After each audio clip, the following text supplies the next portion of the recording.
해방, 그럼 김일성이거든요. 평양에 있는 러시아 대사관 가서 김정은이 황당한 연설을 해요. 러시아 전승절이 없었다면 동방의 해방의 날도 없었을 것이며 이렇게 말해요. 왜? 인민군 파병을 정당화하려고. 그 납득이 되겠냐고요 지금. 납득이 안 되죠. 그 쟤네들이 말할 때 이제 한국 대한민국이라고 표현 써요. 해체되어야 할 통일부 이렇게 표현이 나와요. 남북 관계가 아닌 나라 대 나라 사이의 외교 관계를 만나겠다는 거예요. 통일부가 나면 안 만난다는 얘기죠.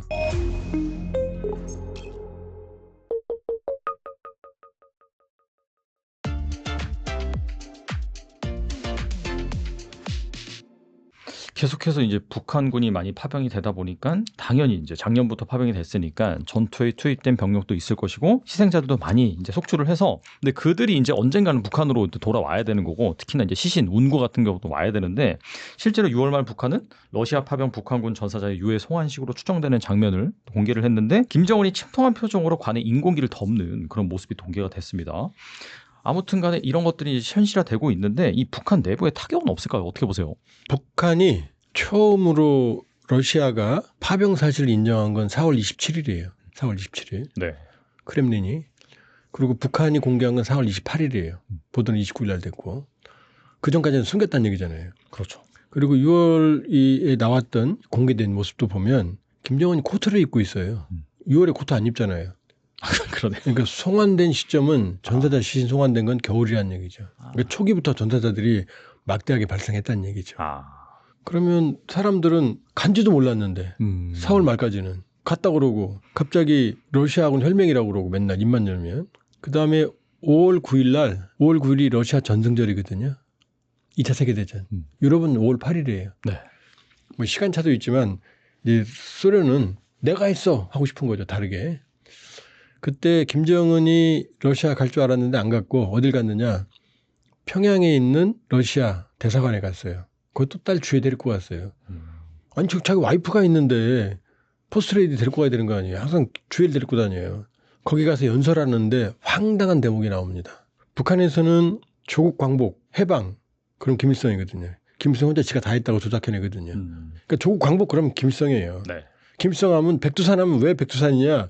백두산에서 김일성이 광복운동을 했고 그다음에 김정일도 백두산 밀영에서 태어났다. 1940년 2월 16일 날. 거짓말이죠. 그 만삭인 여자가 애 낳으러 영하 50도에 백두산에 올라가요. 말도 안 되는 얘기지. 하여튼 거짓말로 전달된 나라예요.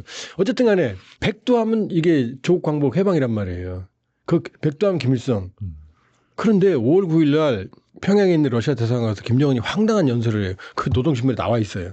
뭐냐. 5월 9일 러시아 전승절이 없었다면 동방의 해방의 날도 없었을 것이며 이렇게 말해요. 그럼 뭐예요 지금. 소련이 해방시켜줬다는 얘기잖아요. 우리 김일성인데 지금까지는. 김일성이 극동군 88 독립여단 소속으로 대위 소속이었거든요. 그 얘기도 잘 안 해요. 북한에서는. 그냥 한길투쟁만 얘기해요. 그런데 갑자기 소련이 우리를 해방시켜줘 이렇게 말하는 거예요. 북한 사람들 머리 해머로 맞은 거죠 지금. 여기 있는 탈북민들하고 여쭤봤더니 황당해요. 황당해. 왜? 인민군 파병을 정당화하려고. 정당화하려고. 우리가 북한 사람들 입장에서는 러시아와 우크라이나는 우리를 치면 미국하고 캐나다예요. 미국하고 캐나다 전쟁하는데 우리가 캐나다에 파병하거나 미국에 파병하면 우리 국민 감정이 이해하겠어요? 안 되죠. 지금 캐나다에 파병하 이해할지도 모르겠네. 양쪽이니까 불매운동까지 네. 하니까 트럼프 미워서 그건 농담이었고요. 이해 못하죠. 그렇죠. 지금 그런 상황이거든요. 근데 갑자기 우크라이나가 신나치라고 그러고 그 해방에서 신성한 전쟁에 인민군이 갔고 피를 흘렸고 우린 형제고 그 이해하겠냐고요. 북한 사람들이. 우리가 미국 가서 캐나다하고 싸우는데 피를 흘렸다고 그러면은 그것도 알리지도 않고 6개월 뒤에 미국에 파병했는데 군인들 죽었어. 캐나다랑 싸우다. 이게 납득이 돼요? 말이 안 되는 거죠. 말이 전혀 안 되는 거죠. 그다음에 우리 독립운동은 아무 역할을 못했고 그냥 미국이 완전히 해방시켜줬어. 이렇게 말하는 거 똑같거든요. 그 말하는 순간 매장되죠. 지금 그렇게 하고 있는 거예요 지금. 그 납득이 되겠냐고요 지금. 납득이 안 되죠. 왜? 가서 막대한 희생이 초래됐으니까 지금 이 문제를 해결하려고 그러는 거예요. 정당화시키려고. 최근 김여정이 우리 정부가 보낸 대북 메시지에 서울에서 어떤 정책, 제안이 나와도 흥미가 없다라고 밝히면서 사실상 대화 의지가 없음을 표현을 했는데 바로 다음 날 미국에는 비핵화를 제외한 다른 의제에 대해서 사실상 대화 의지가 있다라고 표명을 했습니다. 이 북한의 속내는 무엇일까요? 김여정은 참 고마워요. 아, 그래요? 왜냐면 지 속을 못 숨겨요. 자세히 들여다보면 속내를 숨길 수가 없어요. 정말 참을 수 없는 존재의 가벼움이에요. 다 드러내줘서 우리 분석하는 사람들은 상당히 고맙습니다. 네. 자, 우리한테 낸 담화 28일 날 냈고 미국한테는 29일 날 냈거든요. 차례대로. 꼭 새벽에 내요. 6시 막일 때. 한밤중 아니면 관심 받으려고. 아, 우리한테 낸 담화 제목은 뭐냐. 조한 관계는 동족이라는 개념의 시간대에서 완전히 벗어났다. 이렇게 말해요. 조한 관계를 들어보셨어요? 처음 듣는데요. 처음 듣죠? 네. 조는 뭐냐? 조선민주주의인민공화국 DPRK. 유엔에 가입된 정식 국호예요. 네. 한은 뭐냐? 대한민국 ROK. 유엔에 가입된. 그러니까 조선민주주의 공화국과 대한민국 사이라는 거예요.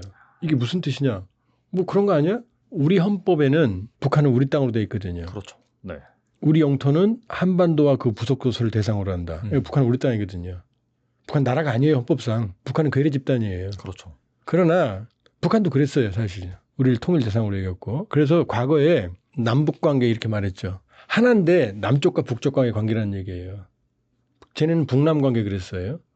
그건 뭐냐면 한반도는 하나의 나라라는 얘기예요. 그러니까 국제법과 국내법에 지금 충돌하는 거죠. 국제법은 다른 나라예요. 지금 만일에 휴전선 넘어서 우리가 북한으로 들어가죠. 그럼 우리로서는 이제 진정한 광복이에요. 조국 통일이에요. 근데 국제법적으로는 침략이에요. 그래서 남북이 어떻게 합의를 했느냐. 잠정적 특수관계에 합의했어요.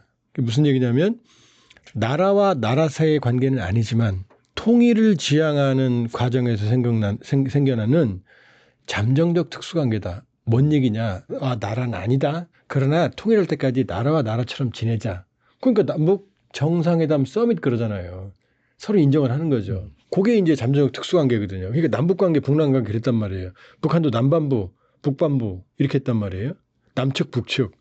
근데 그게 아니라는 거예요, 이제. 나라와 나라라는 얘기예요. 조선 민주주의 인민공화국, 대한민국. 그 쟤네들이 말할 때 이제 한국, 대한민국이라고 표현 써요. 우리는 같은 나라 아니란 얘기예요, 이제. 자, 조한 관계는 동족이라는 개념의 시간대에서 완전히 벗어났다. 동족이라는 시간이 있었다, 역사가. 네. 같은 민족이다. 이제는 같은 나라 아니야. 이 얘기를 하는 거예요. 그러니까 그 안에 뭐라고 말했느냐. 해체되어야 할 통일부 이렇게 표현이 나와요. 김정은이 지난해 12월, 지난해 1월 노동당 전원회의 최고인민회 열어서 남북을 전쟁 중인 철저한 적대관계, 주적관계. 철두철미 주적이라고 그랬어요. 네. 그다음에 통일 민족 개념을 지워버려라. 이렇게 지시를 내렸거든요. 그 얘기를 하는 거예요. 네. 이제 우리는 서로 다른 나라는 얘기예요. 그다음에 이제 담화 맨 앞에 확성기 방송 중단, 대북 방송 중단, 개별 관광 허용 이걸 쭉 썼어요. 세 개를. 그리고 점점점 참 유치해요. 무슨 담화에 점점점이 나와요. 그러면서 이걸 성의 있는 노력이라고 말했어요. 아. 그러나 갖고 안 돼. 우리는 남쪽에서 어떤 정책을 하든 제안하든 마주 앉을 생각 없어. 동족이라는 개념의 조한관계는 동족이라는 개념의 시간대에서 완전히 벗어났다는 걸 다시 한번 확인한다. 이렇게 끝내요. 절대 안 만나겠다는 거죠? 네. 아니에요. 만나겠다는 얘기예요. 무슨 얘기냐. 이제 남북 관계가 아닌 나라 대 나라 사이의 외교 관계를 만나겠다는 거예요. 그러니까 통일부가 나오면 안 만난다는 얘기죠. 안 만나겠네요. 그렇다면 진짜. 통일부는 그러니까 통일부가 나오면 안 만나겠다는 거예요. 맞네요. 네. 근데 외교부가 나오면 만난다는 얘기죠. 왜냐? 다른 나라면 외교 관계를 수립해야 될 거 아니에요. 그렇죠. 네. 그러니까 왜 어민 송환할 때 통일부가 야 모셔가라 왜 안 나오느냐. 통일부랑 상대를 하면 인정을 하는 게 됐잖아요. 쟤네들은 없앴거든. 통일전선부, 조국평화통일위원회, 대남기구를 싹 없앴어요. 그러니까 지금 과거에 남북관계에 해당하는 모든 기구는 지금 없는 거예요. 그러니까 나오면 외무성이 나오거나 아니면 근데 통전부가 외무성도 훨씬 커요. 그리고 엘리트들은 통전부에 다 모여 있었어요. 그러니까 통전부가 외무성에 들어갈 가능성은 높지 않고 새로운 부서로 전환됐을 가능성이 있어요. 남북관계를 다루는. 그러나 나라와 나라의 관계겠죠. 얘네들이 나오겠죠. 그러니까 우리가 뭐라 그래도 대답 안 하는 게 뭐냐. 통일부가 얘기하니까 그러는 거예요. 그러니까 예를 들어서 우리가 야 알았어. 통일 안 할게. 민족 아니야. 이제 외교관계로 가자. 그럼 해하고 달려나올 거래요. 근데 우리 정부가 우리가 같은 민족이 아니고 통일 헌법에 규정돼 대통령 의무로 규정되어 있는데 헌법에 통일 안 한다고 말할 수 있어요? 안 되죠. 못 하는 거죠. 그러니까 통일부도 처음에 통일부 명칭 바꾸는 거 검토하는 듯 하더니 이제 한 발 물러섰잖아요. 명칭 바꾸는 게 중요한 게 아니다. 통일부 명칭 바꾸는 거 저도 개인적으로 반대예요. 자, 지금 우리 안에 어떤 논의가 있느냐. 어차피 통일은 불가능하다. 단기간에. 다른 나라 아니냐 법적으로. 그러니까 통일보다는 이제 국가 대 국가 관계로 가자. 이런 이국가론에 동조하는 사람들이 있거든요. 독일도 그러지 않았느냐. 독일은 통일이란 말 안 썼거든요. 통일이라는 표현 안 썼어요. 그래서 통일부가 아니라 내독부라고 그랬어요. 독일 문제를 해결하는. 그 얘기를 하거든요. 자, 근데 이 주장은 문제가 있어요. 뭐냐. 북한이 말하는 이국관계는 평화적인 이국관계가 아니에요. 전쟁 중에 이국관계로 전환한다고 그랬어요. 그럼 북한의 주장을 받아들이면 남북은 전쟁 관계로 되는 거예요. 정전이 아니라 이제. 말이 안 되는 거예요. 평화적 이국관계 아닙니다. 첫 번째. 네네. 두 번째, 독일은 빌리 브란트 총리가 먼저 대동독 공세적인 정착을 처리하면서 전독부가 통일부라는 뜻이에요. 하나 전. 그걸 내독부로 바꿨어요. 우리는 북한이 먼저 통일 민족 개념을 폐기를 선언한 다음에 우리가 따라가는 거잖아요. 독일은 그렇게 안 했다고요. 본인들이 먼저 이니시티브를 취했다고요. 서독이. 그리고 지금 내독부라고 그랬잖아요. 여기는 인터 도이칠란드. 독일 내부의 문제라는 게 정확하게 명칭에 들어있다고요. 근데 우린 쟤네들은 뭐예요 지금? 통일 지우라는 거예요. 남북자도 쓰지 말라는 얘기예요. 그럼 통일부 이름을 뭘로 바꿔요? 한반도도 싫어요 쟤네들은. 한반도 하나니까. 북한의 지도 그릴 때 과거에는 일기예보 할 때 한반도 전도를 그렸거든요. 지금 남쪽 지도는 지워버려요. 지들만 이렇게 똑 튀어나와 있어요. 이렇게. 이빨 빠진 것처럼. 그러니까 한반도도 안 받을 거고 남북이 들어가도 안 받을 거고 통일은 절대 안 받을 거거든요. 이걸 우리가 수용한다고요? 만일에 우리가 통일을 안 한다라고 선언하면 그건 위헌이에요. 윤석열 전 대통령이 왜 깜빵에 가 있어요? 헌정 질서를 무너뜨렸거든요. 통일 안 한다는 걸 수용을 하면 그건 헌정 질서의 파괴예요. 그 헌법을 바꿔야 되거든요. 통일 안 한다고?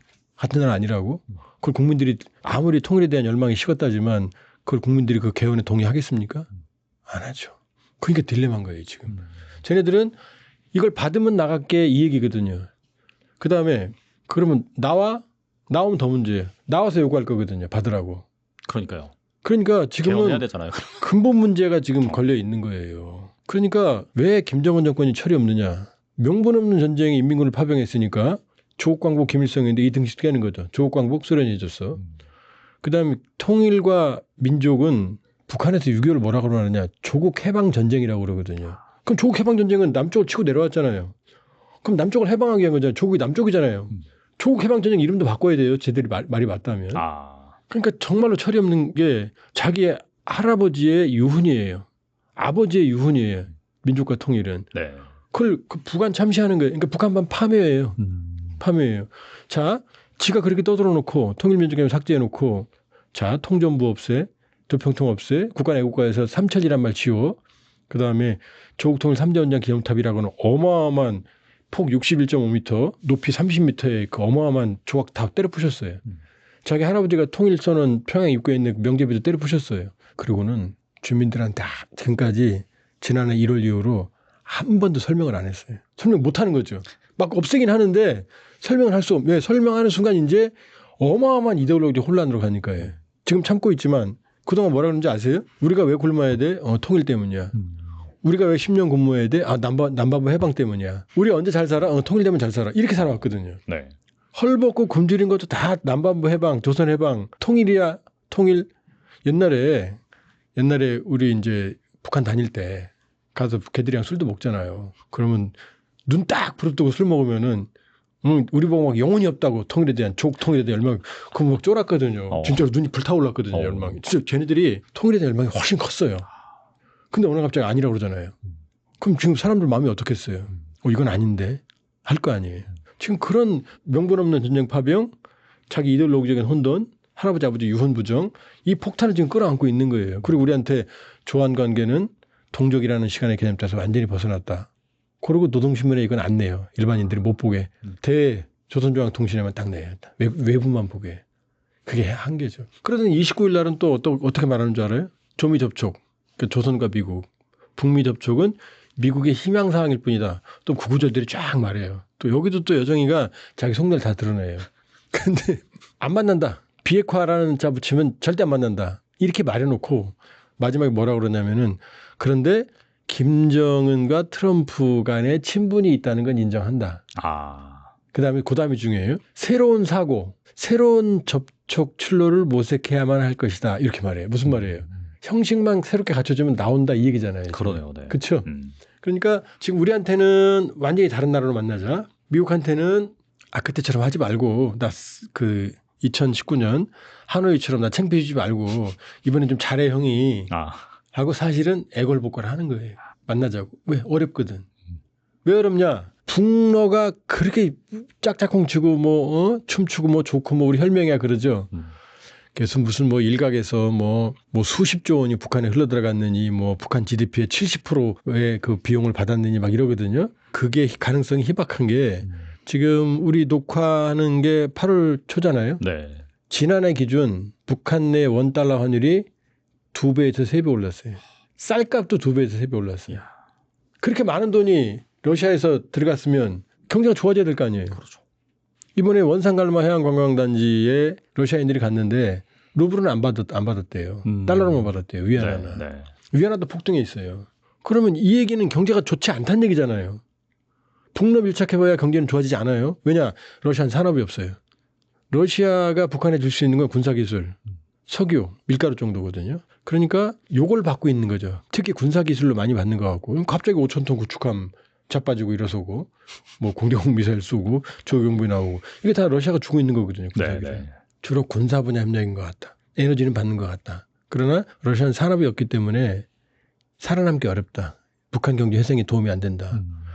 이번에 최고인민회의 의장, 국회의장이죠. 북한 해외에 나갔거든요. 근데 러시아는 만났는데 중국은 안 만났어요.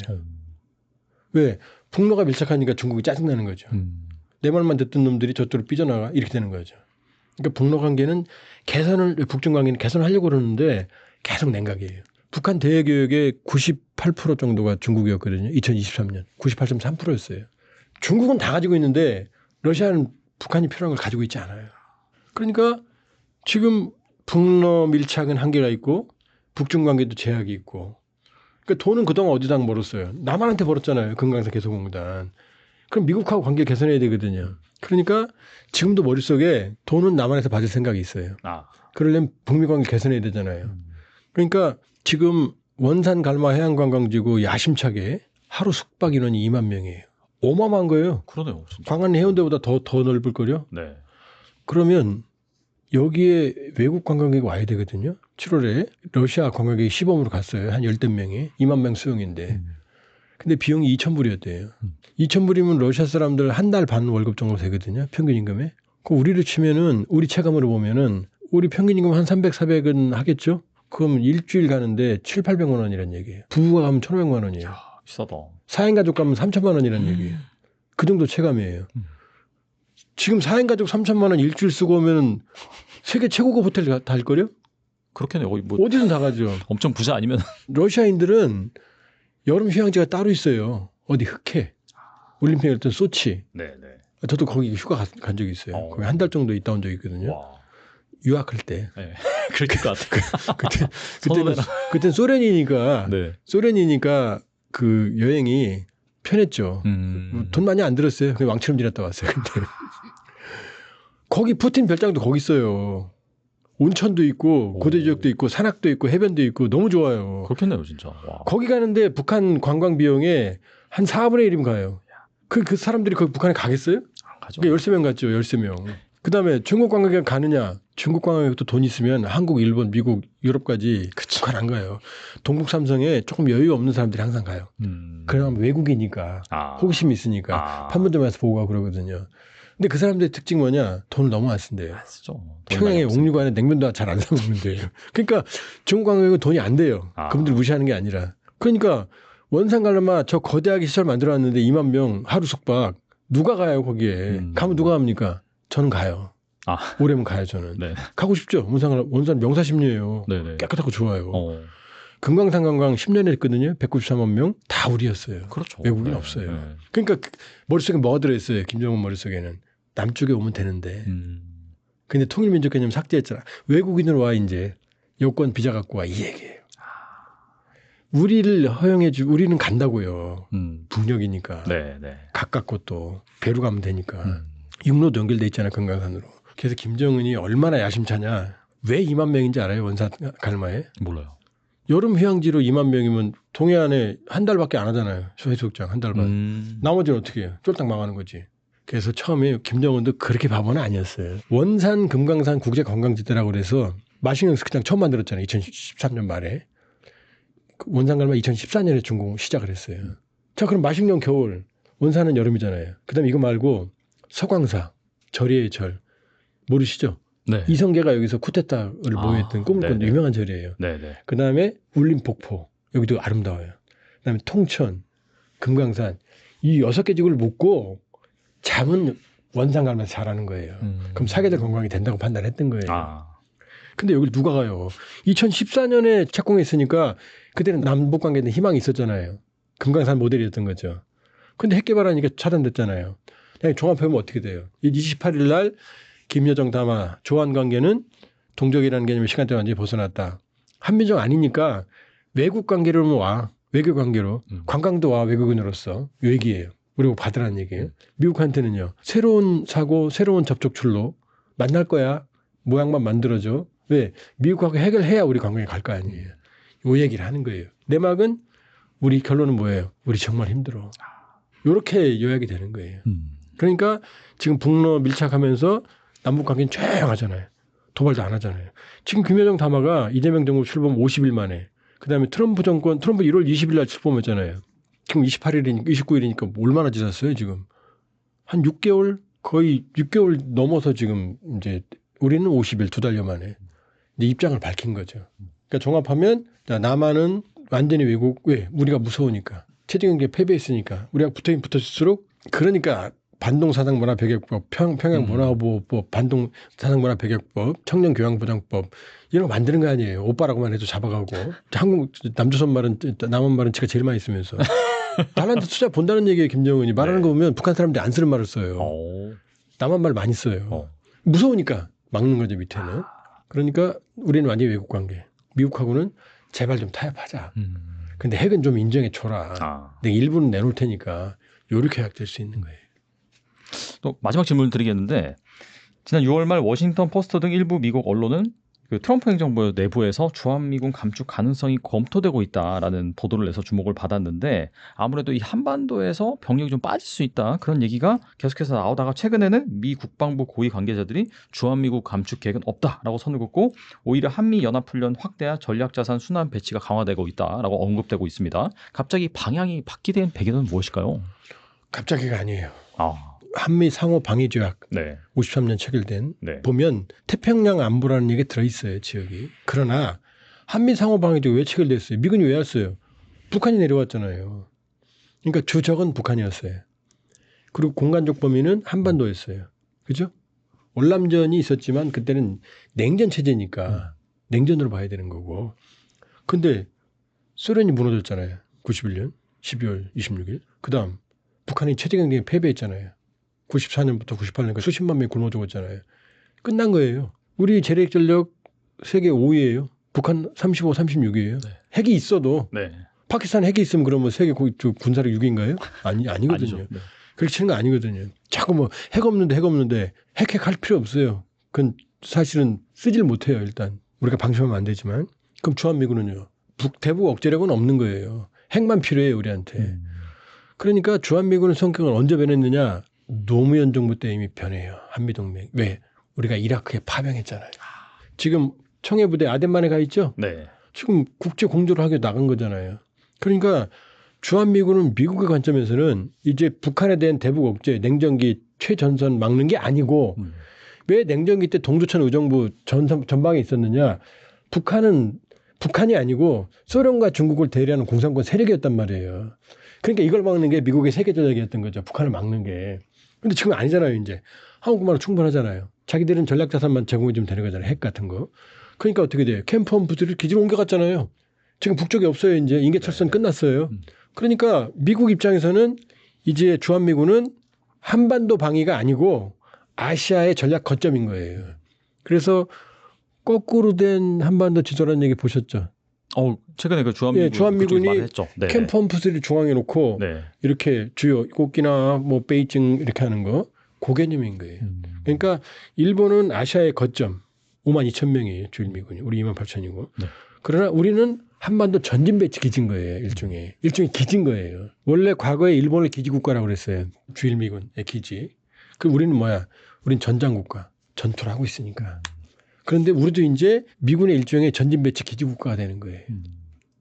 그러니까 우리로서는 이거는 우리가 받아들여야 되느냐 말아야 되느냐 그거 아니에요. 우리는 필연이에요. 이제 어쩔 수가 없어요. 한미동맹이 성격이 변화한 거예요. 그러면 양안 관계 같은데 우리가 연루되는 거 아니야?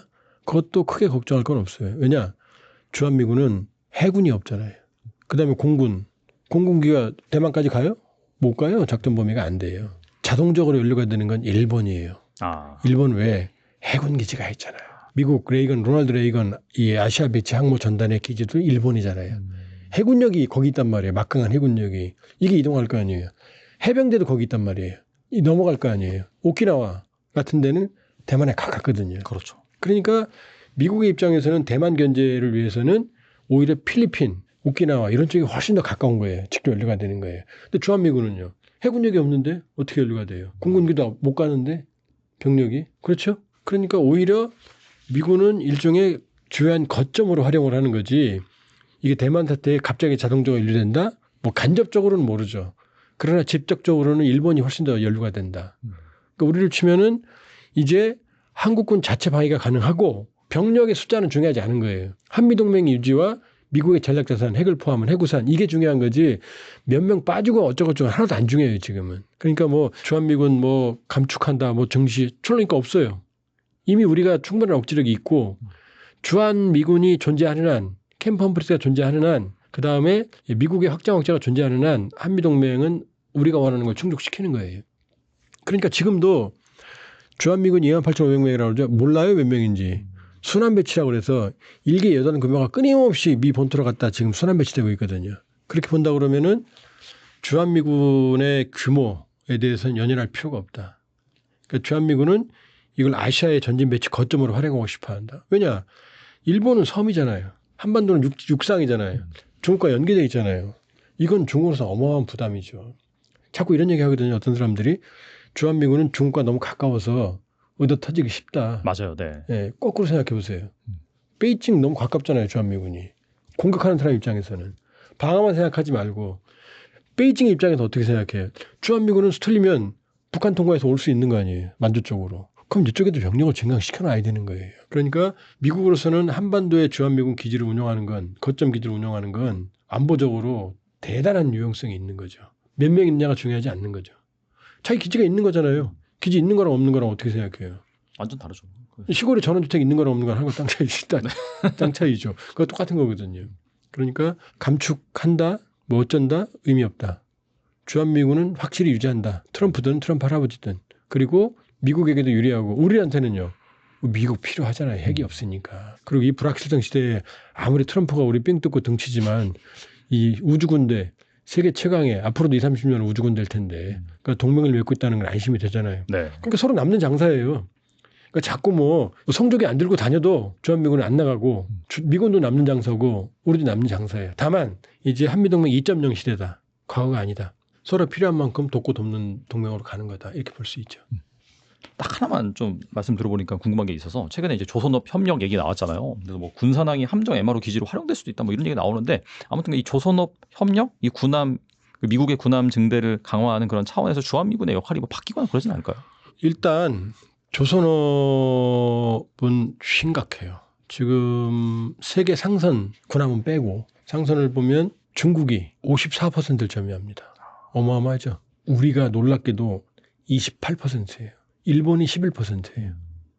미국은요 0.1%. 이번에 하나오션이 그 운수한 필리 조선소에서 네. 50년 만에 처음으로 LNG선을 수주했어요. 물론 여기서 다 만들어서 조립해요. 이 현실이에요. 자, 지금 미국의 군사력은 뭐예요? 항공모함이 헐리우드 영화 보면 항상 항공모함 착 멋있게 가잖아요. 해군력이란 말이에요. 그런데 중국이 무섭게 군함을 찍어내거든요. 지금 질적으로는 중국이 370척 플러스 알파, 미국이 295쪽이거든요. 주요 함정이. 톤수는 미국이 훨씬 많고 질적으로는 게임이 안 돼요. 근데 문제는 뭐냐? 미국의 함정은 노후화되고 있어요. 그다음에 조선업은 파괴됐어요.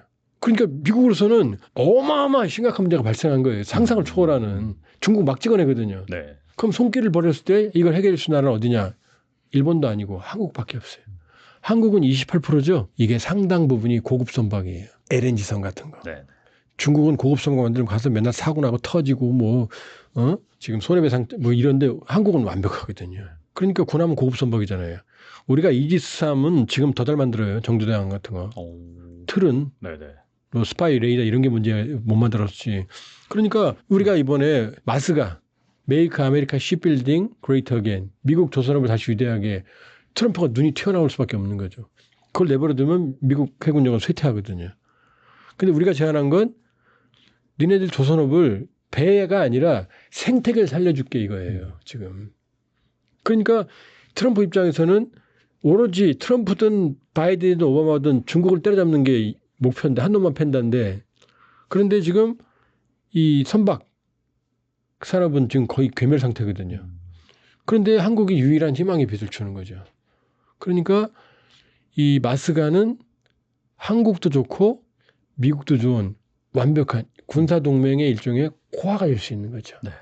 근데 이제 걱정은 뭐냐. 그렇다고 우리 핵심을 넘겨줄 수는 없잖아요. 미국에 넘겨주고 우리의 경쟁력이 파괴될 수는 없잖아요. 그걸 걱정하지 않아도 돼요. 왜냐. 미국의 1인당 GDP가 8만 8천 불이거든요. 우리는 3만 6천 불이거든요. 2배 넘죠. 네.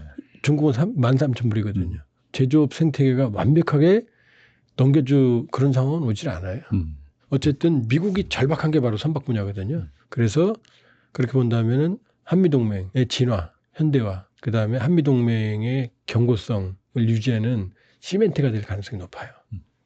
네, 박사님과 함께 이 국제 정세 자세히 한번 알아봤습니다. 여러분들이 뭐 투자를 하실 때나 뭐 사업을 하실 때 꼭 참고하시기 바랍니다. 다음에 또 모시도록 하겠습니다. 네, 지금까지 조한범 박사님 나와주셔서 감사합니다.